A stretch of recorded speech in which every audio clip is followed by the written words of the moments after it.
નમસ્કાર, સ્વાગત છે આપનું લોકમંચમાં. અને લોકમંચમાં આજે વાત કરીશું પ્રી સ્કૂલની. કારણ કે જે પ્રમાણે પહેલાં આપણે એવું હતું કે બાળકોને જ્યારે ભણતરની શરૂઆત થાય એટલે દરેક મા બાપને એવું હોય કે મારું બાળક શરૂઆતથી જ હોશિયાર બને, બ્રિલિયન્ટ હોય, જીવનમાં આગળ આવે. એટલે શાળામાંથી જ એની શિક્ષણની શરૂઆત થતી હતી, બાલ મંદિરથી. પણ હવે ક્યાંક જે નવો કન્સેપ્ટ છે ને પ્રી સ્કૂલ કન્સેપ્ટ આવ્યો છે, એટલે દરેક એરિયામાં અથવા તો મોટા મોટા શહેરોમાં તમે જુઓ તો આ બાળકોને ભણાવવા માટે પ્રી સ્કૂલનો એક કન્સેપ્ટ ચાલી રહ્યો છે અને પોતાના બાળકોને પેરેન્ટ્સ મૂકતા પણ હોય છે આ પ્રી સ્કૂલમાં. હવે જે રાજ્યભરની ખાનગી આ પ્રી પ્રાઇમરી શાળાઓ છે એમણે આ શાળાઓ બંધ રાખી છે, કારણ કે નવી શિક્ષણ નીતિ સામે ગુજરાતમાં જે પ્રી સ્કૂલના સંચાલકો છે એમણે મોરચો માંડ્યો છે. રાજ્યમાં અંદાજે 40,000 જેટલી પ્રી સ્કૂલ બંધ રાખીને તેનો વિરોધ કર્યો છે. અને નવી પોલિસી, જે એજ્યુકેશન પોલિસી છે એમાં જે કોઈ નિયમો છે એનો વિરોધ છે, કારણ કે એમાં એવું છે કે બીયુ પરમિશન ફરજિયાત હોવું જોઈએ, 15 વર્ષનો રજિસ્ટર્ડ ભાડા કરાર ફરજિયાત હોવો જોઈએ. આ સિવાય પણ ટ્રસ્ટ, નોન પ્રોફિટ કંપની અને સહકારી મંડળી બનાવવાનો એક નિયમ બનાવવામાં આવ્યો છે. આને લઈને, આ નવા નિયમોને લઈને સંચાલકો તેનો વિરોધ કરી રહ્યા છે અને બાંધછોડ કરવા માટે સંચાલકો, પ્રી સ્કૂલના સંચાલકો માગણી કરી રહ્યા છે. બીજું, પ્રી સ્કૂલના સંચાલકોનું કહેવું એવું છે કે નવા નિયમો સાથે આ પ્રી પ્રાઇમરી સ્કૂલોનું સંચાલન કરવું એ શક્ય નથી. અને અત્યાર સુધી રાજ્યની તમામ જે સ્કૂલો છે, પ્રી પ્રાઇમરી સ્કૂલો, એ સ્વતંત્ર રીતે ચાલતી હતી અને સરકારના કોઈપણ વિભાગ હેઠળ આ સ્કૂલો આવતી નહોતી. અને એક માંગ એ પણ છે કે 5 લાખ જેટલી મહિલાઓ જ્યારે આ પ્રી સ્કૂલ સાથે જોડાયેલી છે તો એમની રોજગારી છીનવાય છે, એવો પણ એક પ્રશ્ન છે. અને જો આ નિયમો કદાચ એમાં કોમ્પ્રોમાઇઝ નહીં થાય તો પ્રી સ્કૂલોને તાળા વાગી જશે, એવી પણ વાત છે. પણ એક વાત એ પણ છે કે પ્રી સ્કૂલો જે ચાલી રહી છે, પરંતુ પહેલાંના સમયમાં આ પ્રમાણેની ટ્રેનિંગ બાળકોને ઘરમાં અપાતી હતી. પરંતુ હવે જે ફાસ્ટ લાઈફ છે અને પેરેન્ટ્સ બંને જો કદાચ જોબ કરે છે તો એ બાળકોને આવા પ્રી સ્કૂલોમાં મૂકતા હોય છે. પણ વર્કિંગ પેરેન્ટ્સ માટે બાળકોની દેખરેખ રાખવાનો એક વિકલ્પ આ પ્રી સ્કૂલ બની છે, એવું કહી શકાય. ચર્ચા કરીશું પ્રી સ્કૂલના નવા નિયમોનો વિરોધનો અને સંચાલકોને વાંધો ક્યાં, આ બાબતે લોકોમાં ચર્ચા કરવી છે. મારી સાથે જોડાયા છે પ્રી સ્કૂલના ઓનર એવા હીર રાવલ મારી સાથે છે. હીર, સ્વાગત છે આપનું લોકમંચમાં. Thank you. સાથે પેરેન્ટ્સ એસોસિએશનના પ્રેસિડેન્ટ એડવોકેટ ઉમેશ પંચાલ મારી સાથે છે. ઉમેશજી, આપનું સ્વાગત. નમસ્કાર. અને જાણીતા સાયકોલોજીસ્ટ ડોક્ટર પિંકલ ભટ્ટ મારી સાથે છે. પિંકલજી, આપનું પણ સ્વાગત છે. Thank you so much. જી હીર, શરૂઆત આપથી કરીશું, કારણ કે રાજ્ય સરકાર દ્વારા જે નવી એજ્યુકેશન પોલિસી છે એમાં એવા તો કયા નિયમો છે જેને પ્રી સ્કૂલના સંચાલકો છે એનો વિરોધ કરી રહ્યા છે, જેમાં કોમ્પ્રોમાઇઝ કરવાનું કહી રહ્યા છે? કયા નિયમો સામે વાંધો છે? જો સૌથી પહેલા એ જાણવું જરૂરી છે કે પ્રી સ્કૂલની શરૂઆત ક્યાંથી થઈ, કારણ કે ખાલી અત્યારે મીડિયા હોય કે સરકાર હોય કે પ્રી સ્કૂલ ઓનર્સ હોય, એક જ વસ્તુ મગજમાં છે કે પ્રી સ્કૂલને રજીસ્ટ્રેશન માટેના નિયમોનો વિરોધ. પણ એ શું છે એની અંદર ક્યાંય પણ કોઈ ટોક શોમાં આવ્યું નથી. અને સૌથી પહેલા હું જીટીપીએલ નો આભાર માનીશ કે આ મંચ દ્વારા અમને અમારો અવાજ મૂકવાનો એક મંચ આપવામાં આવ્યું. સૌથી પહેલા વાત એ છે કે આજની નહીં, આજનું વર્કિંગ પેરેન્ટ નહીં, આ જે પ્રથા છે એ ઘણા વર્ષો જૂની છે. કદાચ એન્શિયન્ટ પ્રણાલીથી આ ચાલે છે. સૌથી પહેલા જ્યારે બાળકને પાપા પગલી કરતું હોય, જ્યારે સમાજમાં એ પહેલો પગલો મૂકે, ત્યારે એક સૌથી સેફ જગ્યા, ઘરની નજીક જગ્યા હોય એ જોવાનું હોય. એટલે પ્રી સ્કૂલનો ઇતિહાસ એની સાથે જોડાયેલો છે. અમને વિશ્વાસ છે કે નાબૂદ તો નહીં જ થાય. સરકારની નિયમો એ એટલા માટે આકરા લાગી રહ્યા છે કારણ કે પ્રી સ્કૂલ સરકારના નજરથી દૂર હતી. અમે લોકો બધા તૈયાર છીએ, બાળકોની સિક્યોરિટી, એની જે સાવધાની અમારે રાખવાની છે એ દરેકને લઈને અમે લોકો તૈયાર છીએ. પણ મુદ્દો એ છે, જ્યારે સરકાર અમને આ રજીસ્ટ્રેશન કરવાનું કહેવામાં આવ્યું છે ત્યારે એની નીતિઓ આજે પણ ક્લિયર નથી. ઘણી બધી એવી વસ્તુઓ છે, જેમ કે બીયુ નો એક મુદ્દો આપે પણ લીધો અને દરેક જગ્યાએ બીયુ નો ઉછાળવામાં આવે છે. પણ બીયુ એટલે કયું BU? Commercial BU, education BU, residential BU? હજુ ઘણી બધી એવી જગ્યાઓ છે કે જ્યાં બીયુ પોસિબલ નથી. તો સ્ટ્રક્ચર સ્ટેબિલિટી, પણ એના નિયમો માટે અમે માંગણી કરી પણ અમને ક્લેરિટી મળતી નથી. સૌથી પહેલો પ્રી સ્કૂલ ઓનર્સ વતી એક જ અમારો મુદ્દો છે કે જે પણ નીતિ છે રજીસ્ટ્રેશનને લઈને અમે તહેદિલથી સ્વીકારીએ છીએ, કારણ કે અમારા માટે પણ કોઈનની બીજી બાજુ જોવા જઈએ તો એ એક યોગ્ય વસ્તુ છે. અમારા માટે પણ સારી વસ્તુ છે કે અમે ક્યાંક ગણના પામીએ છીએ, વિશ્વાસ જીતી રહ્યા છીએ વાલીઓનો.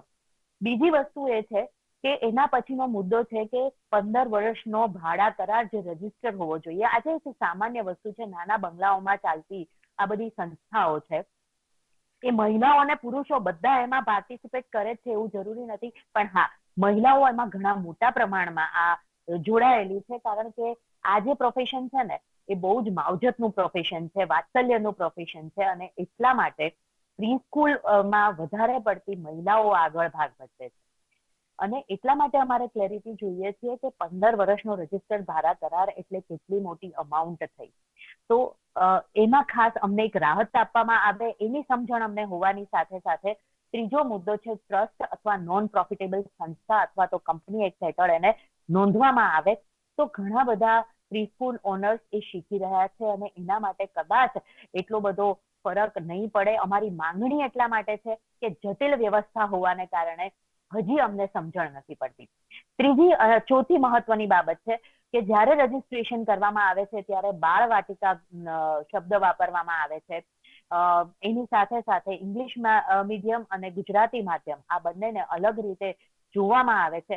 પણ આ બધી જ વસ્તુ અમને સ્વીકાર્ય છે, અમે છેક સુધી એનાલિસિસ કરીએ છીએ, પરંતુ સરકાર પાસેથી જ્યારે નોંધણી કરવાની વાત આવે છે ત્યારે 99.99% પ્રી સ્કૂલ ઓનર્સને આ વસ્તુની ક્લેરિટી નથી. તો સૌથી પહેલો મુદ્દો એ આવે છે કે અમને એ વસ્તુની ક્લેરિટી આવે. મુદ્દો તમારે બીજો છે, ક્લેરિટી માટે બેસવું છે એવું નથી લાગતું? કારણ કે બધા જ મુદ્દામાં તમને ક્લેરિટી નથી, અસમંજસ છે, તો એના માટે બેસવું અમે જોઈએ લોકો તમારે. સરકાર પાસે એ જ વાત કરી રહ્યા છીએ. સરકારને જ્યારે પરિપત્ર આપવામાં આવ્યો ત્યારે આ જ વાત કરી રહ્યા છીએ, કારણ કે જ્યારે શૈક્ષણિક ડિપાર્ટમેન્ટમાં અમે જઈએ છીએ ત્યારે એમને કોઈ પણ બીયું હોય કોઈ વાંધો નથી, પરંતુ જ્યારે સરકાર આવે છે વચ્ચે ત્યારે એમને માત્ર એજ્યુકેશન બીયું જોઈએ છે. એટલે ક્લેરિટી અમારે એ જોઈએ જ છીએ. એની સાથે સાથે અમારી માંગણી છે કે કોઈ પણ પ્રકારનું બીયું હોય એનો સ્વીકાર કરવામાં આવે. ટ્રસ્ટ અથવા તો નોન પ્રોફિટેબલ ઇન્સ્ટિટ્યૂટની સાથે પણ સાથે આપણે નક્કી કરીશું, એ તો જે નોર્મ્સ હશે હીરબેન, એ તો જે નોર્મ્સ હશે એ પ્રમાણે થશે ને. ન્યૂ એજ્યુકેશન પોલિસી આખા દેશમાં લાગેલી છે ને, માત્ર ગુજરાતમાં નથી. બીજી વસ્તુ કે આની પહેલા નિયમો હતા કોઈ? નહીં, મારે એ જાણવું છે કે આ પહેલા કોઈ નિયમો હતા ખરા કે પછી ખાસ નિયમો નહોતા, સ્વતંત્ર રીતે ચાલતી હતી પ્રી સ્કૂલો? જ્યારે પ્રી સ્કૂલની વાત કરીએ ને ત્યારે એ કોમર્શિયલ સંસ્થાની હેઠળ આવતી હતી, એટલે દરેક પ્રી સ્કૂલ્સને દરેક કોમર્શિયલ ટેક્સ અથવા તો કોમર્શિયલ રીતના જે પણ વેરાઓ હતા એ ભોગવવા પડતા હતા. આના સિવાય બીજા કોઈ નિયમો અમારા માટે નતા ને હજી અમે બધા જ નિયમો સ્વીકારવા તૈયાર છીએ.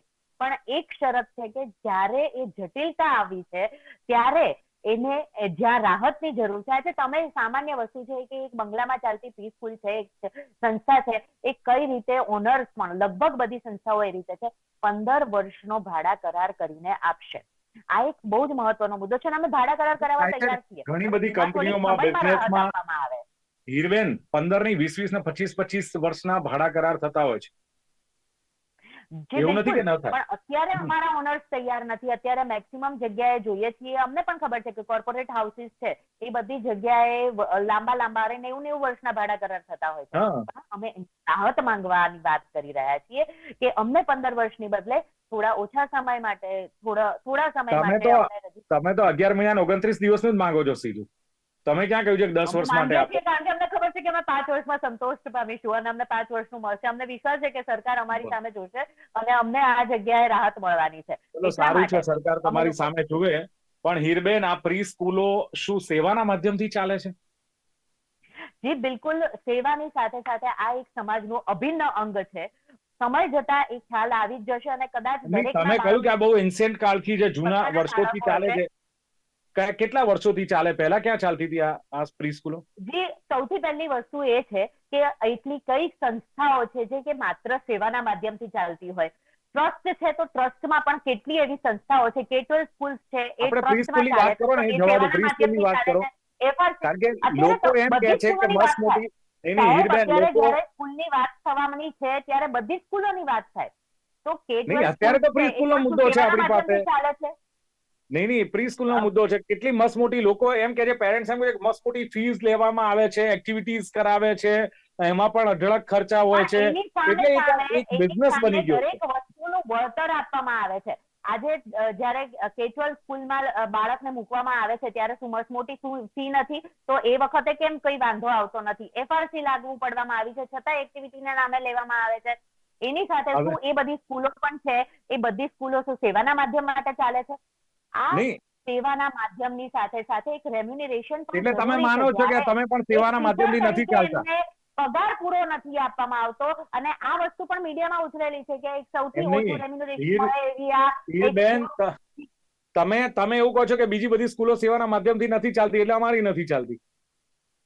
આ સંસ્થાઓ કોઈ પણ સ્કૂલોની વાત નથી, કોઈ પણ એવી સંસ્થા આપણે તમે સ્કૂલની જ બતાવો વાત કે જે કરીએ. માત્ર સ્કૂલ શું સેવાના છે? માધ્યમ. તમે મને વિદ્યાદાન પૂછી રહ્યા કહીએ છો છે. કે શું પ્રી સ્કૂલ સેવાના માધ્યમથી ચાલી રહી છે, તો એનો એક આ સીધો જવાબ છે કે કઈ સંસ્થા સેવાના માધ્યમથી ઘણી ચાલી બધી રહી છે. ઘણી બધી ઘણી બધી ઘણી બધી ચાલે છે. પણ આ ઘણી બધી સંસ્થાઓમાં નથી, અને એ સ્કૂલની સાથે હા, જ્યારે બસ વાત એક્ઝેક્ટલી થાય વાત છે ત્યાં પ્રાઇવેટ છે સ્કૂલ કે સાથે આ સેવાના કમ્પેરિઝન માધ્યમથી કરવી નથી જોઈએ. ચાલતી. અને એના લોકો માટે જ્યારે તમારા બાળકને તમે એક બેસ્ટ એજ્યુકેશન આપવામાં આવો છો, એટલે લેટેસ્ટ જુઓ હીરબેન, હું તો એજ્યુકેશન એટલે આપવામાં સવાલ આવો છો, કરું છું કે લોકો કહે છે કે આ માર્ગદર્શનની એક વાત કરો બિઝનેસ છો, છે, ધીકતો ત્યારે ધંધો તમારે છે. પૈસા આપવા જરૂરી છે. હીરબેન, આ તો ધીકતો ધંધો છે અને નફો છે અને પ્રોફિટેબલ બિઝનેસ છે ને હવે નિયમો આવ્યા એટલે અમને આકરું લાગે છે. લોકો આવી ચર્ચા કરે એટલે મારો સીધો સવાલ આ છે. દિલીપભાઈ, એમણે એક છેલ્લો શબ્દ કીધો કે પૈસા આપવા જરૂરી છે સારા શિક્ષણ માટે. તો તમે જ નક્કી કરો આમના ઉપર એ લોકોની શું દાનત છે. હીરબેને જ હમણાં કીધું. નહીં તો માફ એમણે કીધું કે કરશો પ્રોફિટ છે. ઉમેશભાઈ, હા, દાનતની વાત નથી. આવી કઈ સંસ્થાઓ છે કે જે નોન પ્રોફિટેબલ છે, અને એવી સંસ્થાઓ માત્ર સરકાર ચલો દ્વારા ચાલતી ઉમેશભાઈ, સંસ્થાઓ છે.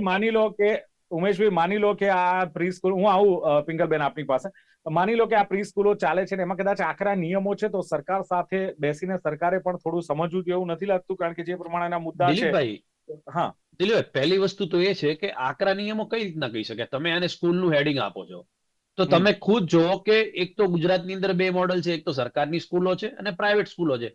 તો કઈ પ્રાઇવેટ સ્કૂલ 11 મહિનાના કરાર ઉપર ચાલે છે? હમ, દરેક પ્રાઇવેટ સ્કૂલનું પોતાનું એક બિલ્ડિંગ છે, પોતાનો એક એરિયા છે. હવે ઉમેશભાઈ, એક તો પ્રાઇવેટ તમારે સ્કૂલો બહુ નર્સરીને, મોટી હીરબેન, હોય છે. નર્સરીને તમે સ્કૂલ તરીકે મૂકો છો. તમે કીધું એન્શિયન્ટ ટાઈમ થી ચાલતું હતું, તો એને એટલું બધું મહત્વ આપો છો, તો શું આ કાલે હું પ્રી નર્સરી સ્કૂલ ચાલુ કરું, 11 મહિના પછી બીજે ચાલુ કરું, 11 મહિના પછી બીજે ચાલુ કરું, તો આ રીતના શિક્ષણ થોડું હોય.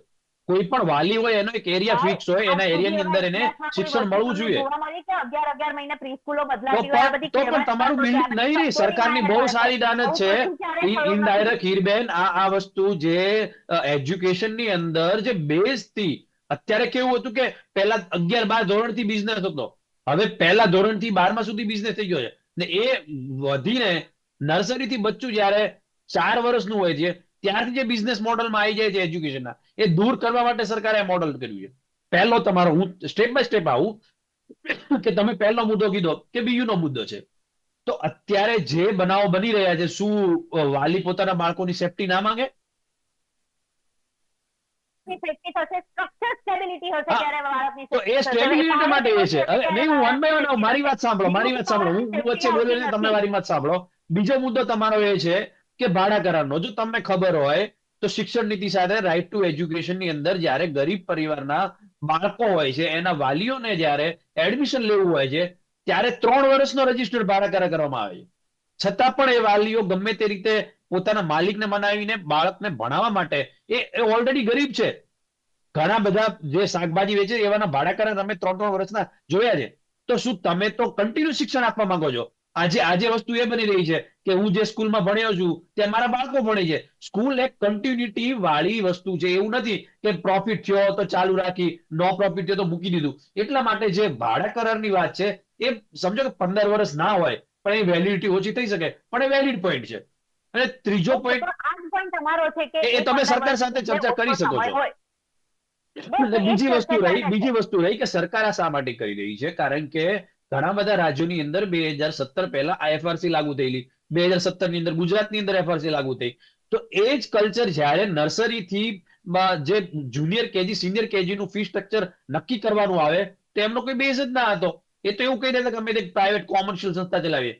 તો એ બહુ સારા માટે થઈ રહ્યું છે, વાલીઓના હિત માટે થઈ રહ્યું છે. ને તમને જો આટલી બધી ચિંતા હોય બાળકોના ભવિષ્યની, કે સારામાં સારું શિક્ષણ મેળવે, તો એની માટે થઈ રહ્યું છે. આની અંદર કોઈ ખોટું નથી. ને આપ સૌ આપે પણ ઓન લાઈવ ચેનલમાં કીધું કે એક બિઝનેસ તરીકે બધા લઈ રહ્યા છે, તો એને ઘટાડવા માટે જ આ થઈ રહ્યું છે. કારણ કે તમે જ વિચાર કરો, કોઈ બી નર્સરીની ફી મિનિમમ 30,000 થી તો શરૂ થાય છે. કયો વાલી શું કોઈ નાના વાલીને ભણાવવાનો હક નથી? તમારા ઘરે કોઈ સફાઈ કર્મચારી આવે છે, તમારા ઘરે કોઈ સફાઈ કર્મચારી આવે છે, એના બાળકને ભણાવવાનો હક નથી? તમે એક વસ્તુ કીધી કે સારું ભણવું હશે તો ફી આપવી પડશે, તો શું ગરીબ બાળક ભણાવશે નહીં? આ સરકારી સ્કૂલ તો પહેલા શરૂ થઈ જાય છે. એટલે ઉમેશભાઈ પેલો નિયમ લાગુ પડવો જોઈએ, 25% ગરીબ બાળકોને, ચોક્કસ. જેમની આવક ઓછી છે એવા 25% બાળકોને ત્યાં પણ પ્રવેશ મળવો જોઈએ. અરે દિલીપભાઈ, અમે તો એ તૈયારી કરીએ છીએ. મારી વાત સાંભળો હીરબેન, અમે તો એ તૈયારી કરીએ છીએ કે બંધારણની અંદર આર્ટિકલ 21 એની અંદર ચોખ્ખું લખ્યું છે 1 થી 8 ધોરણ ફ્રી હોવું જોઈએ. તો આ કલ્ચર ક્યાંથી આવ્યું? મારા ખાલી તમારા ફાધર કે તમારા રિલેટિવ સરકારી સ્કૂલની અંદર ભણ્યા હશે. ઘણા બધા આજે ઊંચા લેવલે પહોંચ્યા છે. 1 થી 8 ધોરણ ફ્રી હતું. તો એ કલ્ચર પાછું લાવો તમે એજ્યુકેશન નથી બનાવવા માંગતા. હું તો કહું છું 8માં પછી એને બિઝનેસ કલ્ચરની અંદર ડિક્લેર કરો. ઓટોમેટિક આ સોલ્યુશન આવી જશે. અને એ બાબતે અમે ધીરે ધીરે સ્ટેપ બાય સ્ટેપ જઈ રહ્યા છીએ. પિંકલબેન, શું લાગે છે કે ગ્લોબલાઇઝેશનના જમાનામાં, ઉમેશભાઈ, મારો એક જ પ્રશ્ન છે, ગ્લોબલાઇઝેશનના જમાનામાં શું લીમડા નીચે બેસીને ભણાવવાથી બાળકને સર્વાંગી વિકાસનું પાઠ ભણાવી શકાશે? તમે ગેરંટી આપો છો હીરબેન, તમે ગેરંટી આપો છો કે એસી માં બેસાડીને તમે એ બાળકને? હું જવાબ આપું દિલીપભાઈ. હીરબેન, હું તમારે એક ઓથેન્ટિકેટ જવાબ આપું. મેં માસ્ટર ઇન હિન્દુ સ્ટડી કર્યું છે.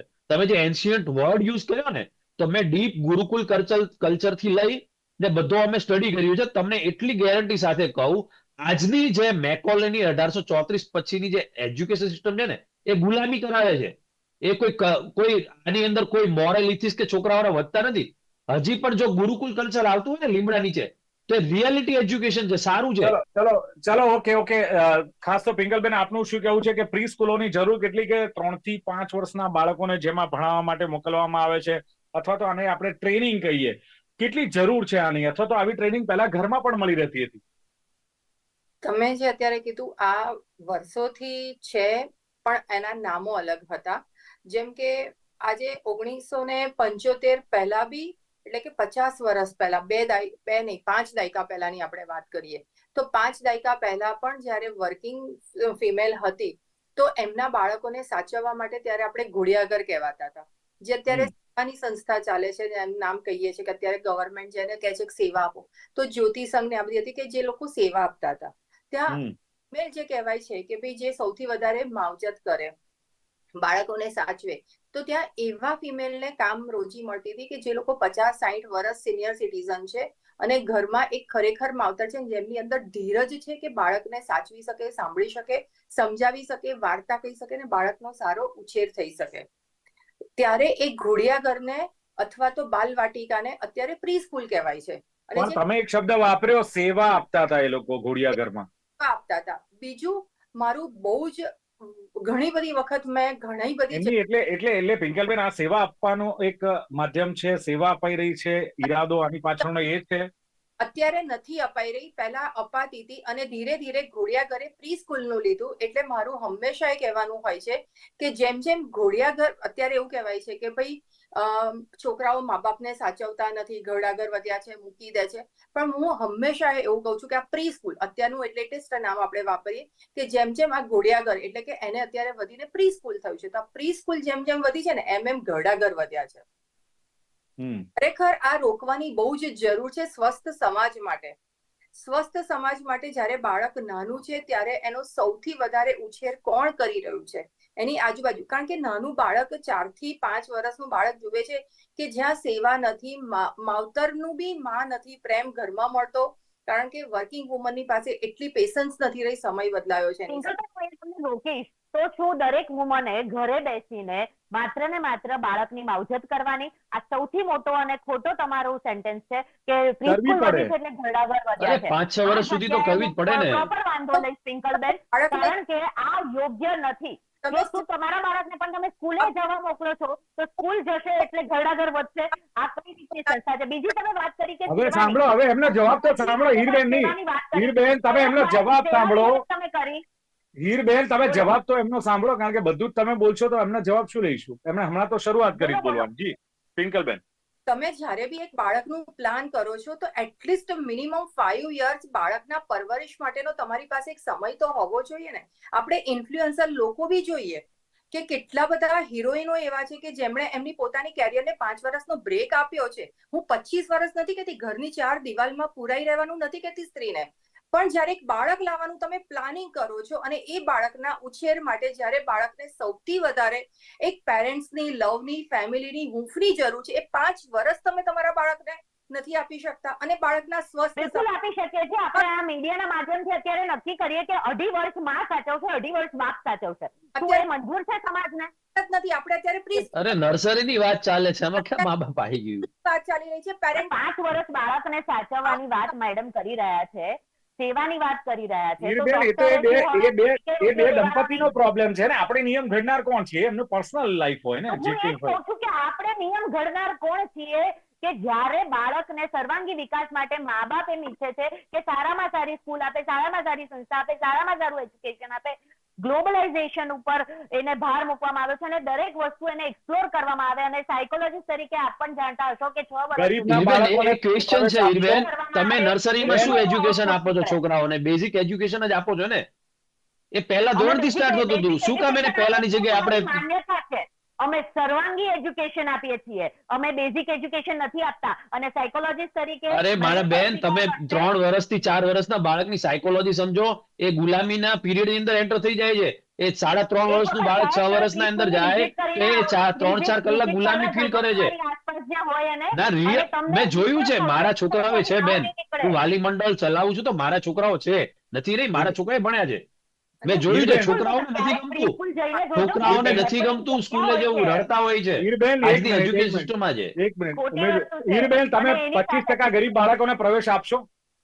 એ નિયમ જે છે, સરકારના નિયમો હેઠળ બંધાયેલા છીએ, અમે આપવા તૈયાર છીએ. બીજું બોલો. તમે તો આનો જ વિરોધ કરો છો, બીયુ પરમિશન નો, ને એનો જ વિરોધ કરો છો. પછી 25% બાળકોને, ગરીબ બાળકોને તો પ્રવેશ કાઢે, અને બીજું એ બાળકો ક્યાંની ભણશે? એમને હક નથી. અમને ખબર છે આ બધું જ અમારી પાસે આવવાનું છે. FRC છે, RT છે, બધી જ વસ્તુ અમારી પાસે આવવાની છે. એટલે જ અત્યારથી તમે તૈયારી કરી લીધી છે. સરકારે ટ્રસ્ટનો વિરોધ જ શું કામ કરો છો? મને એ નહીં સમજાતું. એનો અમને આનંદ છે. ઉમેશભાઈ, સૌથી પહેલું મારા આ સેન્ટેન્સ હતું કે સરકારે અમને ગણ્યા, એનો અમને આનંદ છે.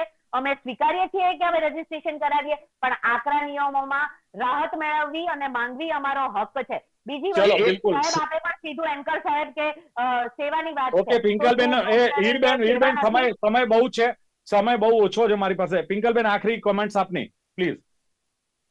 સરકારે ખરેખર એટલીસ્ટ 0 to 5 વર્ષના બાળકો માટે વિચારવું જોઈએ, એવું વિચારવું જોઈએ કે જે સ્વસ્થ સમાજ માટે આ ઘરડાઘરો બંધ થાય, બાળકને એકચ્યુઅલ ફેમિલીની વેલ્યુ સમજી શકે, વિદ્યા જે છે, જે એજ્યુકેશન છે, જે ખરેખર એમના જીવનમાં આગળ જતા કેવી રીતે થવાનું છે, એ બેઝ છે 0 to 5 years. એટલા માટે સૌથી વધારે આ બધા સંસ્થાઓને બહુ જ સારી રીતે, આપણે એવું નથી કહેતા કે સંસ્થાઓ ખોટી છે, પણ સ્વસ્થ સમાજ માટે સ્વસ્થ નિયમો જરૂરી છે.